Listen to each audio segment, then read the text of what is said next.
What's up, everybody? I am Kenzie. I'm AT, and this is Sippin. This ain't a sip and see. But come sip and see.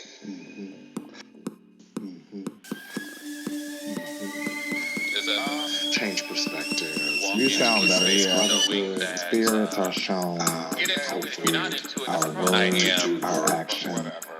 I am Sippin, a Gen Z millennial vibe. Sippin, a Gen Z millennial vibe. We gonna get into it. Yes. We just need to go ahead and get this thing going. I am.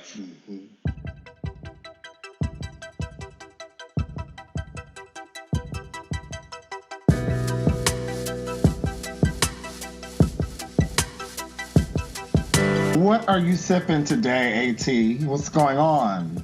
Today I am sipping on some Simply Raspberry Lemonade. You're simply raspberry lemonade. Okay. Well, today I have come in from brunch. So I prior to this, I had a Bloody Mary, and I had my gin martini it's my favorite drink. Yeah. Don't do that. Don't do that. Gin martinis are amazing, and I'm really doing that for Bloody Mary. Oh, for the Bloody Mary. I feel like breakfast at Tiffany's when I have my martini. I feel like so upper echelon. Wow. And so now I am sipping. Now I am sipping a glass of rosé. Yes. And we won't talk about what I'm chiefing on. Beautiful. So, Kenzie, how are you feeling today? Are you checking in with me? I'm checking in. Oh, thank you. I appreciate your concern for my well-being. I'm good. I just had I went away to Jersey for the weekend with some friends to celebrate a friend's birthday.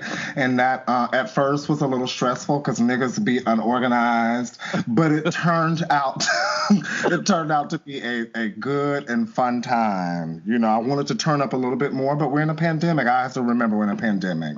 But I thank you. I am a bit nervous for our today's show just because it brings out a lot of emotion in me. Yes. But I'm also excited because this conversation is important. Yes. How are you feeling? Today I am feeling a little tired, but I'm feeling good overall. I'm excited. I have been given an opportunity to act. I can't speak about it quite yet on here. Well, congratulations. Thank you. And I am excited to start with today's episode.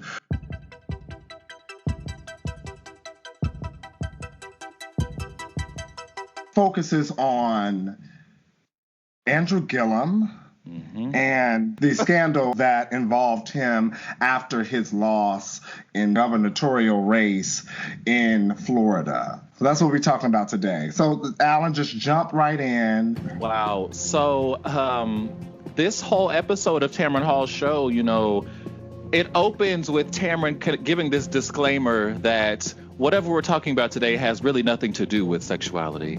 It is about a black man and his struggles.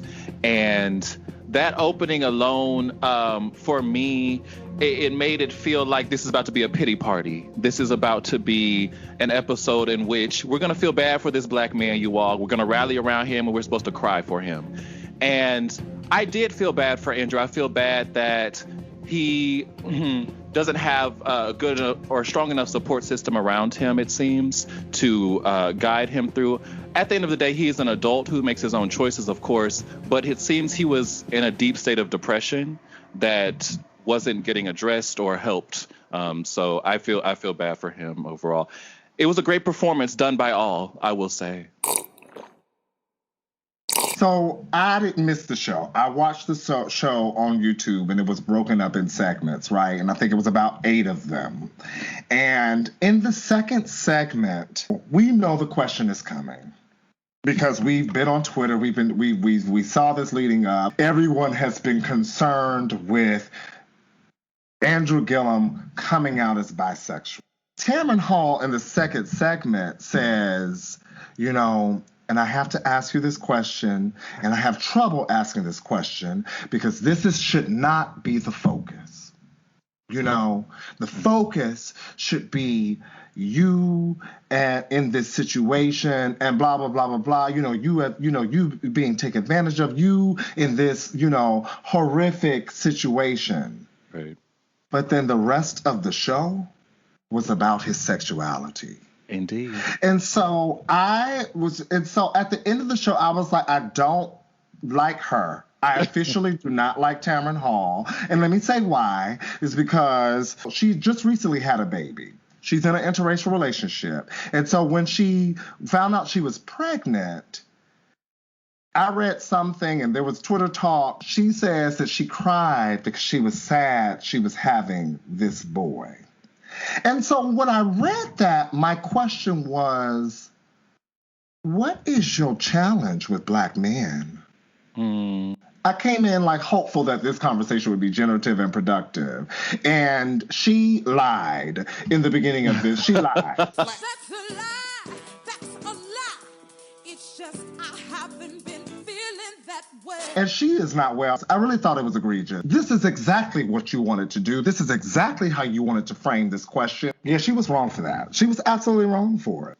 So that happened in the second segment. So at the very beginning, the first segment is really all about just making this picture of what Andrew's family looked like and giving us context to what was all going on. So he reveals that he was an alcoholic, and he also reveals that he was struggling with depression. And he said he at one point felt like a fraud after the running for the governor. And so... And he said his daddy was an alcoholic as well. Right. Implying that this is a generational curse or issue that he's just inherited. And Tamron kind of co-signs this narrative.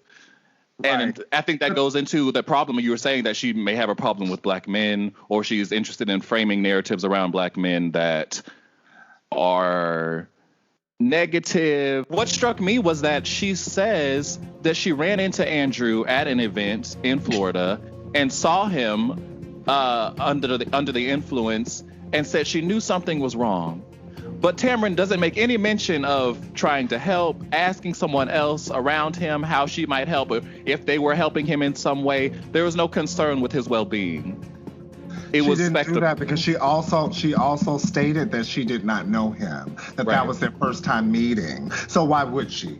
So, why would she? She would be like, oh, he drunk, he toe up. But I want to go back to the father, because my thing is that when you bring folks' family into things, then you have to spend some time with that. You know what I'm saying? You can't just say my daddy was a drunk and then move forward. They don't talk about, how that informed his childhood, how that informed his behaviors later in life. You know what I'm saying?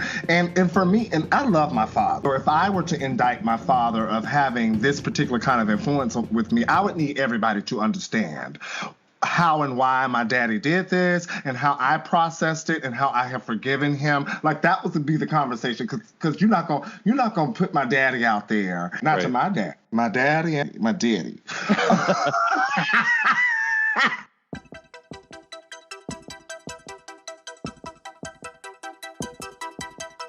Now, so Andrew gives us context to kind of how he ends up in this hotel room with a white man, because he says this white man was a political fan of his, and the two of them met at, was it a hotel bar, he said? But he said he was a friend too. Friend and political fan. And he said he was going to the hotel as a drive-by. Hey. You did not drop by no escort porn stars hotel. And if you do a drop-by, y'all, I've told y'all I've been out there in this world. You do a drop-by, you going to pick up your shit to go do the same thing somewhere else. If we want to talk about double lives, I'm going to tell y'all what the other life looks like. Can you tell them what the story is, what actually happened in the hotel room? Okay. So I just what I remember is that, well, what the world sees is that we see Andrew Gillum in this photo on the ground, drunk, what looks like he's in vomit. I didn't know if it was vomit or, someone's mess. But anyway, he's laid out, and supposedly it is alcohol, but there are two individuals there, one who's overdosed and has been taken to the hospital. One of those individuals is known to be an escort, or it's either or slash porn performer. I don't like to give folk porn star status unless I know, because there's a lot of folks running around saying they're a porn star. And I'm like, you did a scene, okay? You did one scene, okay? Because you needed that $300, so you did that one scene. God. But you're not necessarily a star, okay? The world sees that this man is in this room with these, folk who are alleged to be queer. Now, wasn't there a rumor that there were drugs involved? Yes, there were drugs involved. There was meth present. Yeah, once I found out meth was present and I saw that picture of him laid out on the ground, I said, uh-oh, he done had some G. And he has swirled out on the floor. And what y'all need to see is if his backspace is intact, because usually when that happens, that's when folk go in for the kill, and it's a train, and all of these bang, bang, bang. I have heard of situations happening when folk, take G and they pass out. I heard they become the pass around. So that's why I was like, that's what y'all need to be checking on. And so we have this scandal of this ex-gubernatorial candidate, who lost his little race, Not little race. Why black people always gonna make something little? We do be doing that, okay? Uh-huh. Y'all doing y'all little podcast, huh? Right.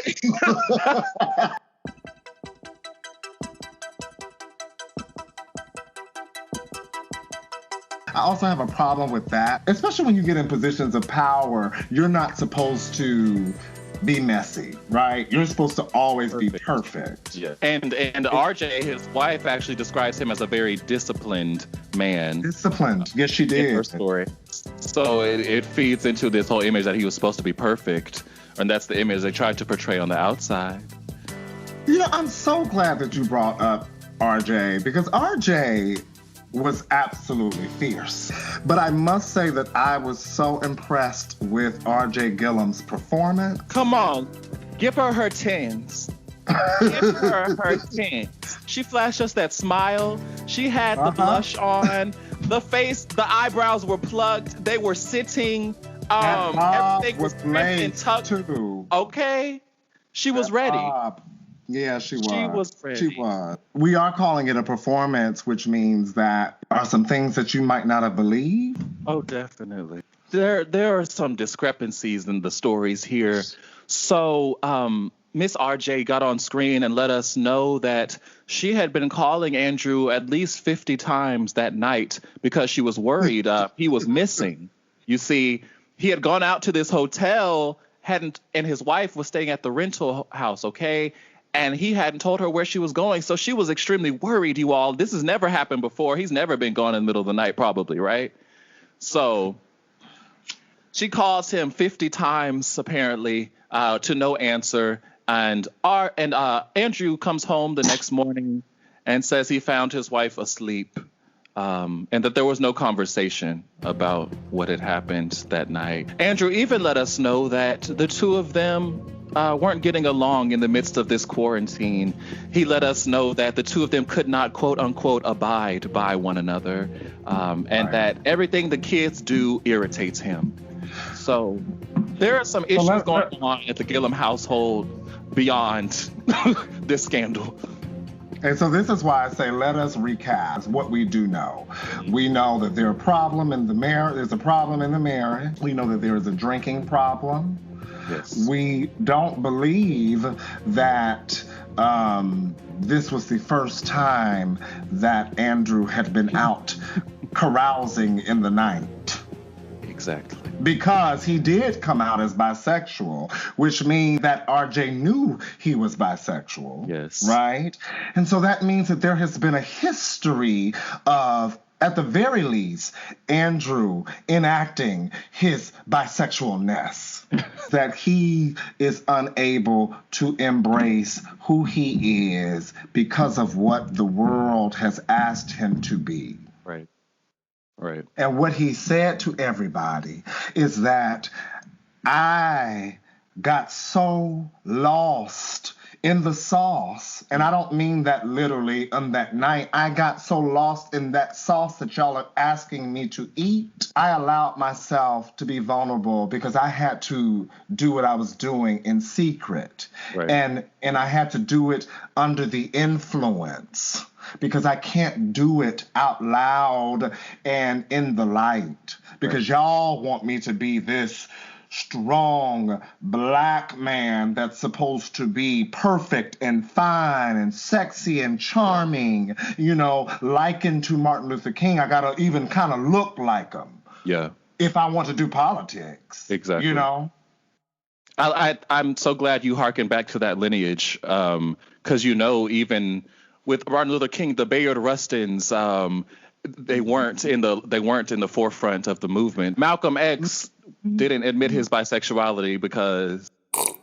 No, you got to get specific and tell us about Malcolm X's bisexuality. Malcolm X, in his memoirs, did identify as bisexual in his teenage years, and then as he became more prominent in the civil rights movement and just in movements locally where he was in different cities, he didn't really wear that on his sleeve or come forward with it. But it was a thing, and he's talked about it in his memoirs. So take me back to 1959. Okay. I would be like, Malcolm, what's up, nigga? What's up? Come here. I would. I'm so sorry. I love me a revolutionary man. Everybody knows that I'm in love with Huey P. Newton. That is my number one. That's my man. But I would have hollered at Malcolm. Malcolm looked long. Malcolm was fine. You don't have to hide it. I love me a smart black man and who has the audacity to speak it out. I love it. There's few of them out there. Uh-oh.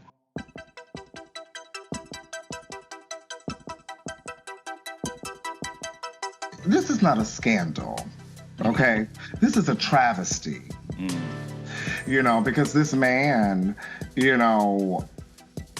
really is suffering because I do think that we have a poor conception of what black masculinity is and what it should be. Yeah. Okay? And so you have many black men out here who don't identify with characteristics that have been set forth. And so they act out in many different ways. You know what I'm saying? Some become, they decide they want to live the traditional life that they feel like black men should live. They should be, alpha and should be in control. Yep. Some even go so far as they have to be the breadwinner. They have to be taking care of people. Then you have, some who become sexually promiscuous. Regardless of sexuality, they just become sexually promiscuous because that also is part of what the black man represents, is this sexualness. Some get real flamboyant, and I think flamboyance looks like many things. It can look like spending a lot of money. It's just all of these different things. It happens, and this man has suffered from it. I am of the belief that black bodies in general are just always doing sex work, no matter where we are. And I think that's something that we always have to contend with as black people, and black men particularly. As you said, we're kind of expected to fill these boxes and to enact the strength and resilience and unshowingness of emotion and just being dominant in everything. And it's sad because this interview could have been a chance for us to see a black man actually be vulnerable and live in his truth and really express his acceptance of his whole entire being. But that's not what we got. It was an interrogation from Tamron Hall. And it felt like it was a platform meant to make him embarrassed. You think so? Yeah, I don't feel that this was done with good intention or with an intention of love. I don't think these type of stories are ever, when they give you the opportunity to tell your side, right, as it pertains to a black person, I'm not sure it's ever done with love. Right. But what I do think though is that I do think that Andrew wanted this. He wanted this opportunity. The problem is that he should have known you know, if you're gonna play that game, your only choice really is to be truthful. And you thought you were telling your truth, but you weren't telling your truth. Like, he claims that he was not in a sexual act, that he did say that. It was very funny. When he actually pointedly said it, he was like, that photo was not a sexual act. And I was like, y'all, he said the photo was not a sexual act. Now, then he comes back and says that nothing sexual happened. I have trouble with that. I have trouble with that just because I know that meth and black gay men or black bisexual men, trans women, and maybe even trans men as well, black in all of those categories, are gravely affected by meth. I know that many black men are dying because of their engagement with that particular substance. We can look to the Ed Buck case as one instance. We can look to the Ed Buck case. But very quickly, there is a political benefactor, which they say he wasn't benefiting that much, to the Democratic Party that lived in West Hollywood, who has had 2 black men die in his home who were given the drug crystal meth. This methamphetamine. One was a younger man around in his early 20s. The other was an older man, middle-aged man.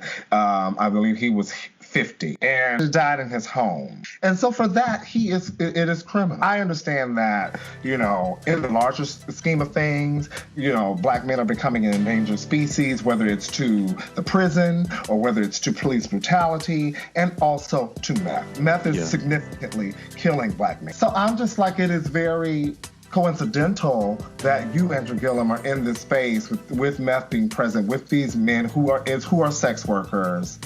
It's very hard for me to believe that you weren't entertaining it. Mm-hmm. Maybe you went there and you were like, not tonight. You know, but that still isn't even important. This man made a mistake. Why can't black men make mistakes? Why can't black folk in the media make mistakes? You know what I'm saying? What really struck me too, along with that, him being able to make mistakes, is the line Tamron said before he made that line. She says that being gay is not a disqualifier, but putting your family in potential danger through blackmail is. And did she say that? She did say that. Those are her words verbatim. That really pained me, and I think that's what, for me, set it up as like, this is supposed to be a way to embarrass this man. Because that line in itself is not helping anyone. It's like she's chastising him and condemning his actions. And it's like, why is that happening on this national platform from a black woman? Why are we doing this in front of the entire public of America? Oh my gosh. In the work that black folk need to do, there's a time and place to engage white folk. There's a time and place to do that. And there's a time to say that this is a conversation that we need to have by ourselves. Right. You know what I'm saying? We don't need y'all there, okay? We don't need your input. We don't need to use your rules and all of the things. We don't need y'all at this point in time. We'll link up in a minute. Yeah. It's also hard because he is a politician who is supposed to be representing the whole of his constituency. So it's like everybody kind of needs to know. Yeah, that's tough.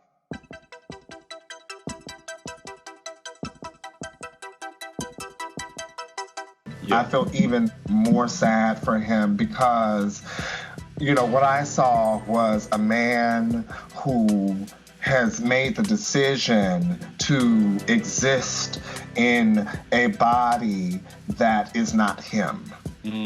I felt so incredibly sorry for him. Felt sorry for RJ because she has made the decision to support his own personal facade and a facade of who they are to the world as well. And they shouldn't have to do that. They shouldn't have to do it at all. To me, it was just a very sad story, you know, but it exemplified something that black folk don't even think about because we don't think that meth is a problem that affects black people. That's true. What do we see when we think meth? What do we see? It's okay. AT don't want to say it. I'll say it. We see a little wrinkly, scarred up white woman look like a hillbilly with no teeth. That is what black folks think when they see meth. Okay? But what y'all don't know is that they are affecting these beautiful, beautiful black men who end up at some point looking real crazy. So like you can liken meth to the crack epidemic and what it did to people. But I want to say that if you want to know more about this issue, but his name is Michael Rice. It's called Party Boy, the documentary. And it's a lot. I've seen it. It's a lot, and it was triggering for me, particularly, because I'm going to be very transparent. I have been challenged with that particular substance, and I have had to go through some trials and tribulations, that have caused me to redirect. And I'm so thankful to God that I had a good foundation and was able to do that. Yes. But I also understand that I am an anomaly in that world. I know that it is a significant problem that we must pay attention to.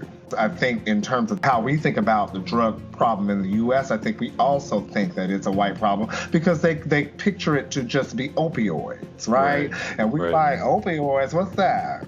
We don't know nobody who do no opioids, but we do, right? Because in the song when they pop a perk, pop a Xanny, and I twerk on that D. You know what I'm saying? That is that. That's it.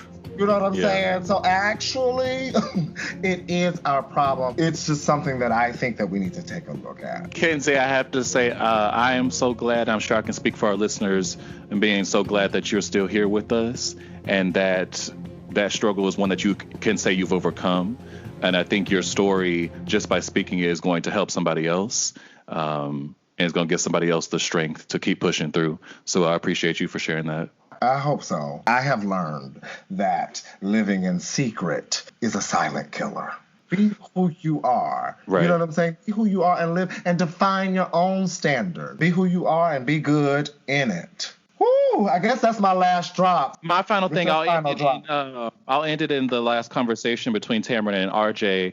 Tamron asks RJ if she's ever questioned God's plan, and RJ says all the time. That's something that I myself am constantly doing, and constantly kind of feel like I'm battling, always wondering what's in the plan for me, what's next on this journey of life. And I think it's so important that we spend time asking those questions within ourselves and within our own private time. I feel like especially in this year, this is such a time where the truth of people and situations is rising to the top, and where we're seeing things for what they are really. And so it kind of goes in tandem with the whole 2020 vision thing. So I just encourage anyone listening to do that work. Ask about why it is you are who you are today, why you think the way you do, and how you can continue to grow and evolve as a person. Wow. Well, let's talk about what we're talking about on our next episode, and I will close us out with some words by Bob Teague from his memoirs, Letters to a Black Boy, which was published in 1968. I think it's so apropos to what AT just said and to our final drop. AT, what's our next episode about? Who are we inviting?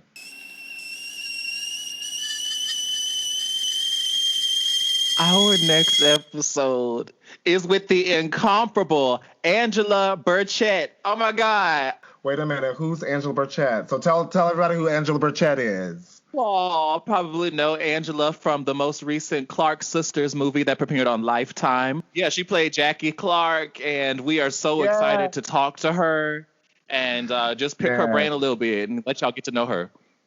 Oh, no, we're not going to just pick her brain. I have known Angela Burchett almost 20 years. She is a dear friend of mine, so we're going to have a good time, and we're going to talk about Clark Sisters and a whole bunch of other stuff. Here is a passage from Letters to a Black Boy by Bob Teague. Question the mysteries that you do not understand.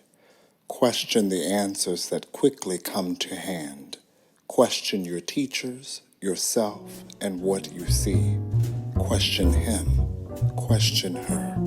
Question me. This ain't a Sippin' C.